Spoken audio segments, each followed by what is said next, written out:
preparam. Agora é que o Senado chega à metade da lista dos inscritos. Tem algum sinal de senadores que podem desistir de falar? Ou isso vai madrugada dentro? Vai chegar à metade no próximo orador, o senador Cássio Lima. Isso porque o número de inscritos pode aumentar. Isso é uma informação que surge agora.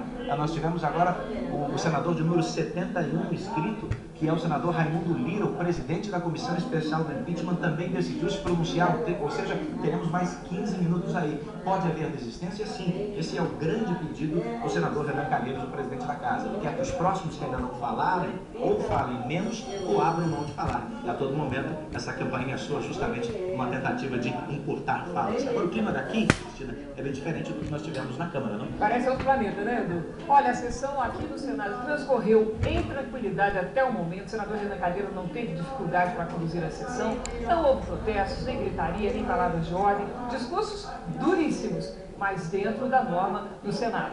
A sessão, como o Edu informou há pouco, já passa de 12 horas, o número de senadores em plenário caiu bastante, mas a presença continua marcada no painel e tudo indica que nós vamos entrar pela madrugada. A votação será muito mais simples que na Câmara, a votação automática, os senadores apertam um botão que está no painel e imediatamente o voto é computado no painel. Essa votação é simultânea, não há encaminhamento de votação. Portanto, nós teremos, pelo menos o desfecho será rápido, Edu. 20 horas de discursos e 20 minutos de votação. Celso. Ok, Eduardo, Cristina, daqui a pouco a gente volta a fazer contato com vocês aí em Brasília. A sessão do Senado está sendo transmitida ao vivo, mas nos bastidores políticos e jornalistas dividem a cena. No Senado Federal, o holofote hoje vale quase tanto quanto um microfone. Enquanto os senadores divulgam o voto na tribuna, jornalistas tentam resumir o turbilhão de informações. Só que nem sempre os dois lados caminham em sintonia. Eu acho que nós estamos tendo uma concorrência desleal. Com todo respeito, eu acho que nós estamos tendo uma concorrência desleal com a radialista. Porque a sua voz é tão vibrante que está ecoando mais aqui no plenário do Congresso do que a minha voz. Eu peço apenas moderação. O turno que conta a história do Senado dá acesso ao plenário virou hoje local de acampamento para jornalistas do mundo todo. Gente que vai acompanhar a votação até o fim. Essa é uma cena difícil de se ver aqui. Dos 18 senadores do PMDB, 2 não vieram votar e outros 2 vão votar contra o impeachment de Dilma Rousseff. Mas para ambos os lados, isso não é suficiente para mudar o que está previsto para acontecer lá dentro. Haverá um afastamento, mas é claro que nós temos que esperar o resultado da votação de todas as senadoras e senadores. Vai se caçar duas coisas: a presidenta Dilma e 54 milhões de eleitores que votaram nela na última eleição há menos de 2 anos. Entre uma declaração de voto e outra, dava tempo para tirar uma selfie com o senador. Situação e oposição se dividiam entre o plenário e as câmeras. O clima acabou esquentando. O clima aqui realmente está quente, né? Está muito quente.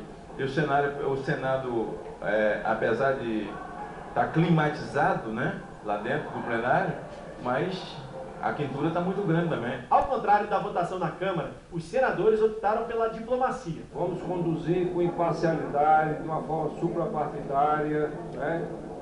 Garantindo às minorias ou à minoria o direito do debate, do contraditório, de defesa, o amplo direito de defesa. A votação oficial do impeachment vai acontecer depois do discurso do relator e da defesa. Até lá, conseguir um lugar no meio dessa confusão já é uma vitória. A pressão de Lisboa é grande, porque querem muitos vivos, muitos diretos, muitos ao vivo, como vocês dizem, e portanto nós encontramos aqui este canto que é o nosso oásis.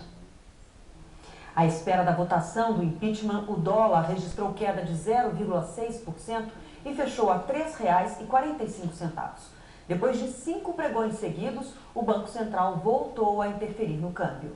O noticiário internacional destaca a votação no Senado brasileiro. Vamos então a Nova York, ao vivo, falar com a correspondente Heloísa Vilela, que tem as informações. Boa noite, Heloísa. Boa noite, Celso. Veículos aqui dos Estados Unidos, da Europa e da América Latina dão com destaque a votação que acontece no Brasil. Na página do New York Times, a informação. A presidente Dilma Rousseff aguarda o resultado do processo do impeachment. A rede CNN seguiu a mesma linha. Algumas agências de notícias e sites de jornal estão dando ao vivo a votação no Senado. É o caso do Clarim da Argentina e do britânico The Guardian. O assunto também é manchete na BBC de Londres e nos jornais europeus. A imprensa internacional acompanha atentamente o desenrolar da crise política brasileira. De Nova York, Heloísa Vilela. Obrigada, Heloísa. Daqui a pouco a gente volta a falar sobre o processo do impeachment. Mas agora uma notícia que vem dos Estados Unidos.